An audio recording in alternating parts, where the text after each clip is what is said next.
she said. "I can't have children." The cowboy smiled. "Good. I've got enough kids for both." The red dust swirled across the endless plains of New Dakota, catching the pale light of the twin suns and painting the horizon in shades of copper and gold. The planet was harsh, but Ryder Cole had long grown used to it. He was a cowboy in the truest sense, though not of the old Earth West.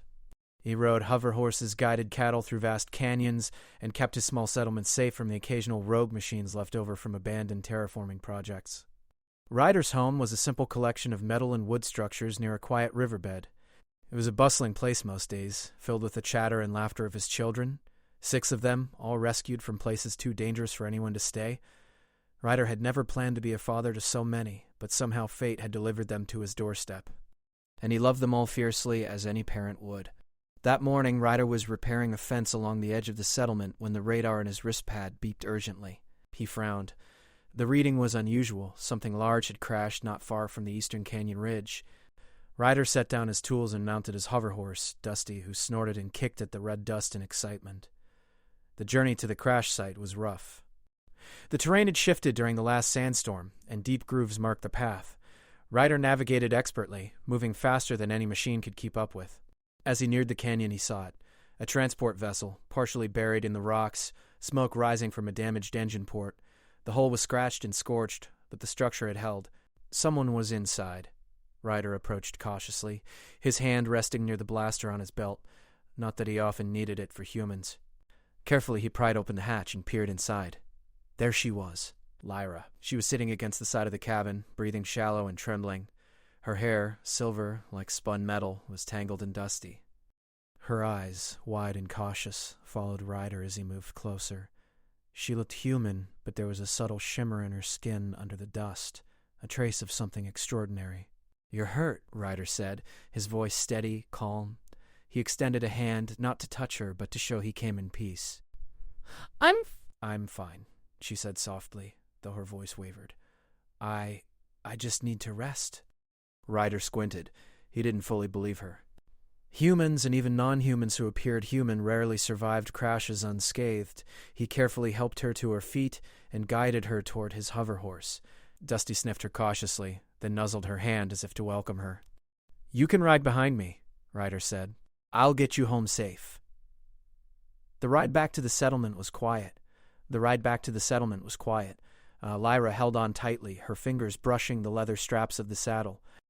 She didn't speak, but Ryder noticed how she scanned the horizon, as if listening to the wind itself. There was something unusual about her, something he couldn't name. When they arrived, the children ran up to greet Ryder, their faces lighting up at the sight of their father. 6 pairs of curious eyes fixed on Lyra as she dismounted. Ryder introduced her carefully. "This is Lyra. She needs a place to rest for a while," he said. "We'll make sure she's safe." The children were silent for a moment, studying her. Then a few whispered to each other. Ryder smiled faintly. His children were naturally warm and welcoming, though cautious around strangers. Lyra offered a small nod, acknowledging them. Inside Ryder's home, he helped her remove the dust-covered coat she had been wearing. Lyra's hands were delicate, almost ethereal, and she flinched slightly when Ryder's fingers brushed her arm. He pulled back immediately, giving her space. "You don't have to speak if you don't want to," Ryder said. "You can rest here as long as you need." She drew in a shaky breath. "Thank you," she murmured. I don't know what happened. My ship, it just..." Her voice trailed off, eyes fixed on the floor. Ryder nodded. "You'll be safe here. We keep to ourselves mostly, but I know how to handle trouble." For the next few hours, Ryder watched over Lyra as she rested. He had prepared a small room for guests, though it had never seen anyone but wandering traders. She lay on the bed, hands folded over her chest, staring at the ceiling. Occasionally she would whisper to herself, murmurs he could not understand. Ryder noticed something unusual. Whenever a piece of technology in the room sparked slightly, her eyes would flicker and her fingers twitched. She seemed to react instinctively, as though she understood the machinery without needing instructions. Ryder frowned. He had seen human engineers work with complex tech before, but there was something almost natural about her ability. He decided to wait. Questions would come later. For now, she needed rest, and the children needed to see that Ryder had brought someone home safely. By evening, the twins Milo and Lara brought Lyra a bowl of fresh stew. She accepted it cautiously, glancing at Ryder for permission. He nodded. "Go ahead. You'll like it. The stew was simple. Meat from the hover livestock and vegetables grown in the small hydroponic garden, but it smelled warm and inviting. Lyra took small bites, slowly gaining color in her cheeks. Ryder sat nearby, quietly keeping watch. As the sun dipped behind the jagged horizon, painting the sky in shades of violet and orange, Lyra finally spoke. I was part of a mission. We were supposed to terraform a planet, make it livable. But something went wrong. The ship malfunctioned, and She hesitated, eyes glistening. I don't know how I survived. Ryder studied her.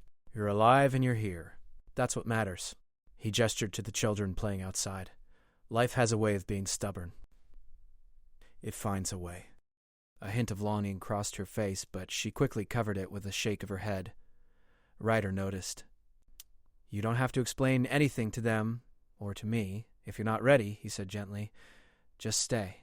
You're safe here. She nodded, almost imperceptibly. For the first time since she had crashed, she allowed herself to breathe a little easier. That night, Ryder slept in the main room with the children while Lyra rested in the guest quarters. Outside, the wind whispered across the plains, carrying the faint hum of distant machines left over from the old terraforming projects. Ryder had spent years listening to that wind, learning its patterns, understanding its moods. Tonight, it seemed different, carrying a promise of change. In the quiet moments before dawn, Ryder stepped outside, looking over the red plains. He thought about the stranger he had rescued, the secrets she might carry, and the strange bond that had already begun to form between them. Out here on the edge of the frontier, survival often brought people together in ways they could never expect. He smiled faintly. Life was unpredictable, dangerous, beautiful, and somehow it had just become a little more complicated. Ryder returned inside, careful not to wake the children. He glanced at Lyra's closed door. For now, she was resting, safe from the harsh world outside. Tomorrow would bring questions, challenges, and perhaps answers. But tonight, there was only the quiet hum of the settlement, the gentle breathing of sleeping children, and the soft hope that the frontier still had room for strangers, and for the beginnings of something new. The morning sun stretched across New Dakota, turning the red plains into a canvas of gold and orange. Ryder Cole was already outside checking the water tanks and the hover livestock pens. His children were scattered across the settlement, some helping with chores, others practicing riding hover horses along the canyon ridges. Lyra had been awake for some time, too. She watched from the window of the guest quarters, feeling the rhythm of life here in a way she hadn't known she could. The children laughed and shouted, their voices carried by the wind, and for the first time since her crash, she felt a flicker of something she hadn't expected, belonging. Ryder noticed her at the window as he finished his morning rounds. He approached with a calm, steady stride. Coffee? He asked, holding a small tin mug in one hand. Lyra hesitated, then nodded. They stepped outside together, the morning air crisp and dry.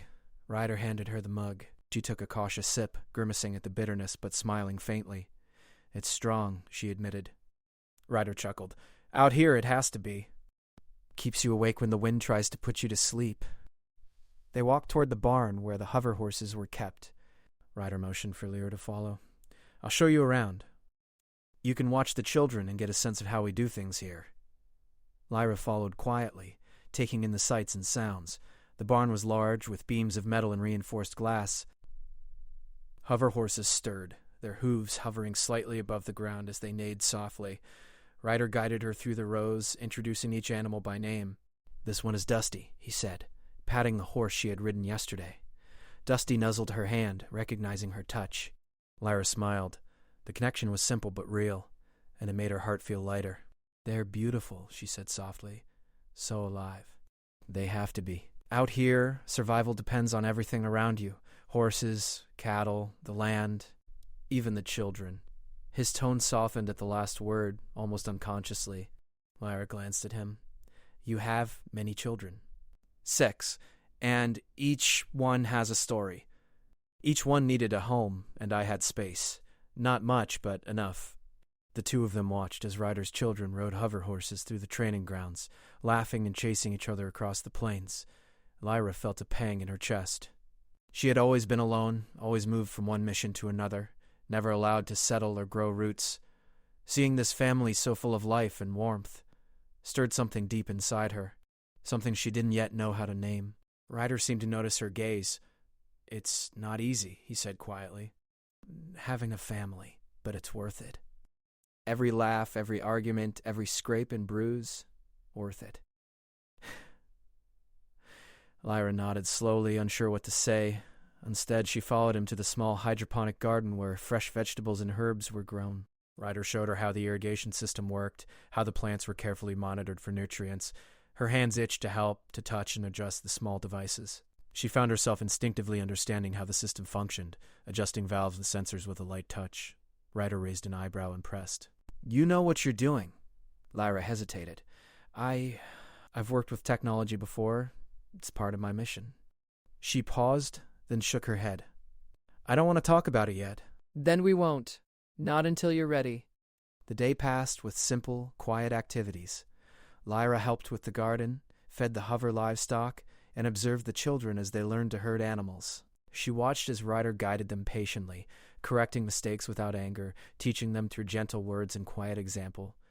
Around midday, they all sat down for lunch. Ryder had prepared a meal of roasted meat and fresh vegetables. The children talked endlessly, sharing stories of their adventures and misadventures. Lyra listened, smiling quietly at their energy and warmth. One of the children, a girl named Lara, noticed Lyra's hesitation in joining the conversation. "Do you want to sit with us?" she asked, her voice gentle. Lyra hesitated, then nodded. She joined the table, and slowly she began to speak. She told small stories of her travels, careful to avoid the details of the crash or her mission. The children listened with wide eyes, fascinated by her calm demeanor and strange silvery hair. Ryder watched quietly, sipping his coffee. He noticed the tension in Lyra's shoulders easing. She was opening up slowly but surely. After lunch, Ryder took her to the canyon ridge where the children practiced riding. "You can try it if you want," he said, gesturing to a hover horse. Lyra's heart skipped. I've never ridden one before." Ryder smiled. "Then now's a good time to start." He guided her onto the saddle, adjusting her position. Dusty neighed softly, sensing her uncertainty. Ryder handed her the reins, his hand steady and warm over hers. "Just feel it. Let it move with you, not against you." The first few minutes were awkward, but soon Lyra felt the rhythm of the hover horse beneath her. Dusty responded to her gentle commands, trotting and turning as she relaxed. For the first time in months, maybe years, she felt free. The wind whipped her hair around her face, and she laughed, a pure, unguarded sound. Ryder's smile widened. "See? Not so hard." Lyra's eyes shone. "It's wonderful. I didn't know I could feel this alive." Ryder nodded, his gaze softening. "Life out here can be harsh, but moments like this, they make it worth it." Later, as the sun began to dip behind the horizon, Ryder gathered the children and Lyra for dinner. They ate under the open sky, the stars of New Dakota twinkling faintly above them. Lyra felt a warmth she hadn't known she was missing. She watched the children laugh, listened to Ryder's calm voice guiding them through stories and lessons, and she felt the faint stirrings of something new, a sense of home. As the meal ended, Ryder walked Lyra back to her quarters. The silence between them was comfortable, not forced. "You don't have to stay hidden," he said gently, nodding toward the small devices and tools she had touched earlier. "If you want to help or just explore, this place is yours to learn." Lyra looked at him, a small smile on her face. I've never had a place to belong like this. Never had anyone care like you do." Ryder's smile was quiet, almost private. "You don't have to be alone anymore." "Not if you don't want to be." Lyra hesitated, then nodded. I want to try." That night, as the children fell asleep in their shared quarters, Lyra lay awake in her own room. She thought about the day, about the laughter, the warmth, and the strange, steady presence of Ryder Cole. She thought about the life she had led, always moving, always alone, and she realized she didn't want that life anymore. Outside, the twin moons of New Dakota cast silver light over the plains. The wind whispered through the canyon ridges, carrying the faint hum of distant machines. Ryder stood outside his home for a moment, looking over the plains, listening to the wind, thinking about the stranger he had saved and the bond that had already begun to form. In the quiet of the night, Lyra finally allowed herself a small sigh of relief. She was safe. She was welcome. And for the first time in a long time, she felt like she could belong. The day began quietly, the plains of New Dakota glowing red under the morning sun. Ryder Cole was already outside inspecting the hover livestock pens. The children ran between the pens and the training grounds. their laughter echoing across the canyon. Lyra followed, curious and cautious, learning the rhythms of life on the frontier. Ryder had noticed a subtle tension in the air that morning. The wind carried unusual vibrations, metal scraping faintly in the distance. He frowned, scanning the horizon with the binoculars he always kept handy. A plume of dust far to the east caught his eye. He narrowed his vision. Something was approaching, and it wasn't friendly. He motioned for Lyra to stay close. "Trouble," he said quietly. "Something's coming from the east ridge. Could be scavengers." "Scavengers? What are they?" "People who take what doesn't belong to them," Ryder said simply. "They see weakness, they attack. Out here you learn to handle them fast, or you don't survive." Before Lyra could respond, Ryder whistled sharply. The children stopped their play and ran toward him, already understanding the signal. Ryder assigned them tasks. Some would help with defenses, others would guide the hover livestock to safety. The twins, Milo and Lara, were instructed to keep watch from the high ridge with a pair of scanners. Lyra followed Ryder to the edge of the canyon where he had set up a few automated turrets. She watched as Ryder checked each one, adjusting sensors and calibrating their targeting systems. Then he looked at her. "You can help," he said. "Just follow my instructions. Don't panic." Lyra nodded, gripping a small control panel Ryder handed her. Her fingers brushed over the buttons, instinctively adjusting the settings. The turrets hummed to life, scanning the horizon. Ryder noticed her confidence. She was more than she seemed, more than just a survivor. The first scavenger ship appeared as a dark silhouette against the rising sun. It moved with speed, cutting across the plains toward the settlement. Ryder's hand rested on his blaster, ready to act if the automated defenses failed. "Target their engines first," he instructed Lyra. "Slow them down. Then we handle the rest." Sparks flickered across one of the turret screens as she guided the energy pulses toward the approaching ships. A few shots hit their mark, causing one scavenger to veer off course. Ryder grinned faintly. She was good, surprisingly good. The children moved quickly under Ryder's guidance. Some rode hover horses to position themselves on the flanks, ready to distract or chase the scavengers if they got too close. Others helped operate smaller defense mechanisms Ryder had rigged around the perimeter. Lyra's eyes darted across the sensors. "They're trying to flank from the south," she warned. "I can redirect the turrets, but it'll take a few seconds." "Do it," Ryder said. "I've got your back." As Lyra adjusted the systems, Ryder mounted his own hover horse, Dusty, and rode toward the southern ridge. The wind whipped past him, carrying dust and the faint hum of engines. He reached the ridge just in time to spot a smaller ship attempting to slip past the defenses. With a calm hand, he fired a pulse that disabled the ship's thrusters. It spun out of control, crashing into the plains far from the settlement. Back at the turrets, Lyra's quick adjustments had slowed the other scavenger ships. Ryder returned, nodding at her. "You've got instincts," he said quietly. "Better than some I've known out here for years." She blushed faintly. I just react. I've seen machines fail before." Ryder didn't press further. There would be time later to learn about her past. Right now, survival came first. The battle continued for several tense minutes. The scavengers attempted to land near the settlement, hoping to grab supplies. Ryder coordinated the defenses, giving instructions to children and adults alike. Lyra guided the turrets, her confidence growing with each successful strike. At one point, a ship broke through the outer defenses. Ryder reacted instantly, riding Dusty alongside the intruder. He leapt from his hover horse, landing on the ship's hull. Sparks flew as he jammed the controls, sending the vessel tumbling back into the canyon. Lyra watched, heart pounding, as Ryder moved with precise skill and calm determination. When the last scavenger ship retreated, damaged and retreating toward the horizon, the settlement was still standing. A few minor damages, but nothing critical. Ryder surveyed the area, then turned to Lyra. "You did good," he said, a rare warmth in his voice. "Better than I expected." Lyra shook her head, trying to dismiss the praise. I helped. You did most of the work." Ryder's smile softened. "It doesn't matter." "We survived. That's what counts." The children ran toward them, cheering at the victory. Milo and Lara hugged Ryder tightly, while the others high-fived Lyra. She felt a strange warmth in her chest, acceptance perhaps, or relief. She had not expected to be welcomed so quickly, especially after being a stranger just yesterday. That evening, Ryder gathered everyone around a fire. The children cleaned the small wounds sustained during the battle, while Ryder and Lyra checked the damaged turrets and perimeter defenses. The twin suns had set, leaving a soft violet glow across the plains. Lyra sat near Ryder, watching as he directed the children with calm authority. "You're amazing with them," she said quietly. Ryder shrugged. "They're good kids. Easy to guide if you treat them right. They need stability, someone they can trust. I've never had anyone I could trust like that. Not for long. Out here, trust is everything, and it can grow slowly if you let it." She looked away, unsure if she was ready to let someone in, but the warmth of the fire, the laughter of the children, and the steady presence of Ryder made her heart feel something it hadn't in a long time. Later, as the fire burned low, Ryder and Lyra walked to the edge of the canyon. The plains stretched endlessly before them, the wind carrying the faint hum of distant machines. Ryder spoke quietly. "You're not just a survivor," he said. "You've got skill, instinct, heart. This place, it could use someone like you." Lyra swallowed, unsure how to respond. I don't belong here," she whispered. "Not really." Ryder shook his head gently.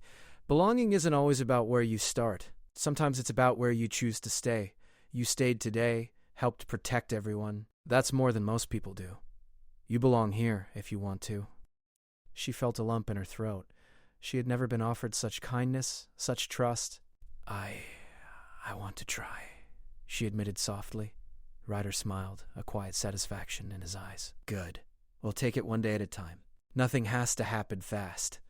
That night, Lyra lay in her quarters, listening to the wind. She thought about the battle, about the children, and about Ryder's calm, steady presence. She realized she had begun to feel something she hadn't expected: safety, acceptance, even hope. Outside, Ryder walked alone for a moment, looking over the settlement. His thoughts drifted to Lyra, to her courage and instincts. He had rescued many people over the years, but there was something about her, something different. She wasn't just a survivor. She was capable, intelligent, and unafraid to act when needed, and somehow, in the quiet of the night, he felt that she would become an important part of this frontier family. The wind whispered across the plains, carrying with it the promise of new challenges, new bonds, and the unknown future. Ryder knew that the frontier was dangerous and life here was never easy. But for the first time in a long time, he felt that the settlement and his family had gained someone remarkable, someone who could share in the dangers, the laughter, and perhaps even the love that had grown in the red dust of New Dakota. The morning on New Dakota began with a soft golden glow. The twin suns rose slowly over the red plains, painting the canyon walls in shades of copper and amber. Ryder Cole stood at the edge of his settlement, looking over the land he had come to call home. The wind carried the faint scent of dust and herbs from the hydroponic garden, and the hover horses stirred quietly in their pens. Lyra emerged from her quarters, a small bundle of determination in her arms. She had spent the night reflecting on the battle from the day before, the courage of Ryder's children, and the quiet strength of Ryder himself. She knew she could no longer deny the feelings that had begun to grow inside her, feelings of safety, of belonging, and something far deeper that she had never allowed herself to feel. Ryder noticed her walking toward him. He offered a gentle smile. "Morning," he said, his voice steady and calm. "Morning," Lyra replied softly. She hesitated, then said, "I've been thinking. I want to stay, not just for a little while, but here, with you and the children." Ryder's smile widened, but it was a quiet, steady smile full of understanding and patience. "Good. You'll find this place has its challenges, but also its rewards. One day at a time, that's how we do things here." Lyra nodded, her heart racing. "I know. I've never had a home like this before. Never a family that wasn't temporary, that didn't disappear. You have one now," Ryder said simply. "You don't have to worry about leaving." The children ran toward them, their laughter echoing across the plains. Milo and Lara, the twins, flanked Ryder and Lyra, eager to share the news from their morning patrols. "The ridge is clear," Milo shouted. "No more scavengers in sight." "Good," Ryder said, ruffling Milo's hair, "but stay alert. Things change fast out here." Lyra watched the children, her chest tightening with emotion. They were so full of life, so fearless and trusting. She realized that the home Ryder had built wasn't just walls and fences. It was love, patience, and care, and she wanted to be a part of it. After breakfast, Ryder took Lyra on a tour of the settlement. They checked the repair bays, the gardens, and the training grounds. Ryder explained the routines, the systems in place, and the roles everyone played. Lyra listened carefully, absorbing everything, Her mind, trained for missions and survival, adapted quickly to the rhythms of the frontier. She began suggesting small improvements, better water flow in the gardens, minor adjustments to the defense turrets, and even ways to make the hover horses more comfortable during long rides. Ryder watched her with quiet admiration. "You've got a good mind," he said finally. "You notice details most people miss." "I've had to. It keeps you alive." Ryder chuckled softly. "It does. But out here, it also keeps you thriving." The afternoon brought more work and laughter. Ryder had the children practice new maneuvers with the hover horses, and Lyra guided them through technical adjustments to the turrets. She discovered a new confidence in herself, something she had not felt in years. She could contribute, she could protect, she could belong, and that feeling was liberating. As the twin suns began their descent, casting long shadows across the red plains, Ryder and Lyra sat on a ridge overlooking the settlement. The wind was gentle, carrying the faint hum of machinery and the distant laughter of children. "You know," Ryder said quietly, "I've had many people come and go out here. Few stay. Most aren't built for the frontier." Lyra looked at him, heart pounding. I want to stay. I know it won't be easy, but I want to be here." Ryder reached out, placing a steady hand over hers. "You don't have to worry about being alone anymore. Not here, not with us." For a moment, they just sat together, the wind rustling around them. Lyra felt a warmth she hadn't known she could feel, a sense of home, safety, and connection. She realized that she didn't need to have a traditional family to feel complete. Ryder's family, his children, and the home he had built offered more than she had ever expected. That evening, the children gathered around the fire for storytelling. Ryder's voice was calm and steady, weaving tales of the frontier, of past adventures and lessons learned. Lyra joined in, sharing stories of her travels and small victories, careful to avoid the details of her past missions. The children listened with wide eyes, occasionally laughing at her humorous observations.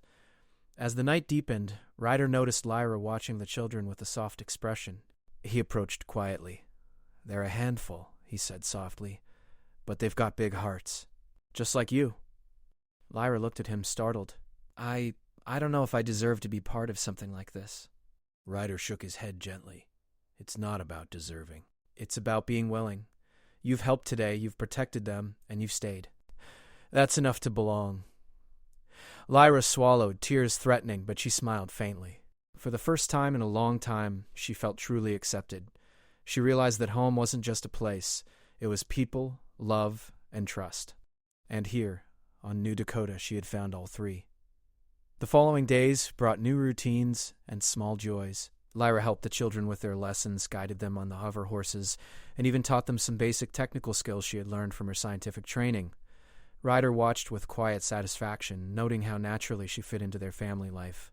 One evening, as the twin moons rose over the horizon, Ryder approached Lyra while the children slept. "There's something I want to tell you," he said softly. Lyra looked at him, curious and slightly nervous. "What is it?" "I know you've said you can't have children, and that's okay. You don't have to. You're part of this family now, and that's enough. My children, they'll accept you. And so will I." Lyra felt her heart swell. I don't know what to say." "Then don't say anything," Ryder replied. "Just stay. That's all I need." The days that followed were peaceful, though not without the usual challenges of frontier life. The settlement thrived under the combined efforts of Ryder, Lyra, and the children.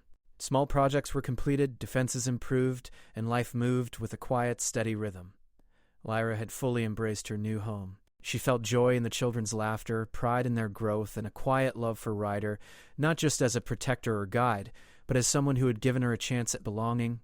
She had never imagined that such a life was possible for her, and now she could not imagine leaving it behind. One morning, Ryder and Lyra stood at the edge of the canyon, watching the children ride across the plains. The twin suns rose slowly, painting the sky in soft golds and reds. Ryder reached out, taking Lyra's hand in his. "You're part of this now," he said quietly. "No going back. Not unless you want to." Lyra smiled, a genuine, unguarded smile. "I don't want to go back," she said. "I want to stay. With you, with all of you." "Good. That's all I wanted to hear." The two of them watched as the children laughed and raced their hover horses, the wind carrying their joy across the canyon. Lyra felt a sense of peace she had never known. She realized that family wasn't just about blood or traditional roles. It was about care, love, and trust. And here she had found all three. As the suns climbed higher, Ryder turned to her. "We've got a lot to do today, chores, training, repairs, but tonight we'll celebrate. You've earned it." "I think I've earned more than that. I've earned a home." Ryder smiled. "You have, and we've earned you." The day passed with work, laughter, and quiet moments of connection. By evening, the settlement was alive with the soft glow of lanterns and the warm laughter of children. Ryder, Lyra, and the children gathered around the fire once more, sharing stories, food, and dreams of the future. For the first time since her arrival, Lyra felt completely at peace. She belonged not to the past she had left behind, not to the missions she had carried alone, but to this family, this frontier, and this life she had chosen. As the twin moons rose over New Dakota, Ryder and Lyra sat side by side, watching the children play. The red plains stretched endlessly before them, filled with promise, adventure, and love. Ryder reached out, taking her hand, and she squeezed it gently in return. "No matter what comes," Ryder said softly, "this is home, and you're part of it. I know, and I'm not leaving." They watched the stars appear, the wind carrying the quiet hum of the frontier. It was a life full of challenges, yes, but also full of love, laughter, and hope. And together they faced it all, ready for whatever the red plains of New Dakota would bring. In that moment, Lyra knew she had finally found what she had been searching for all along: a home, a family, and a place in the heart of the frontier.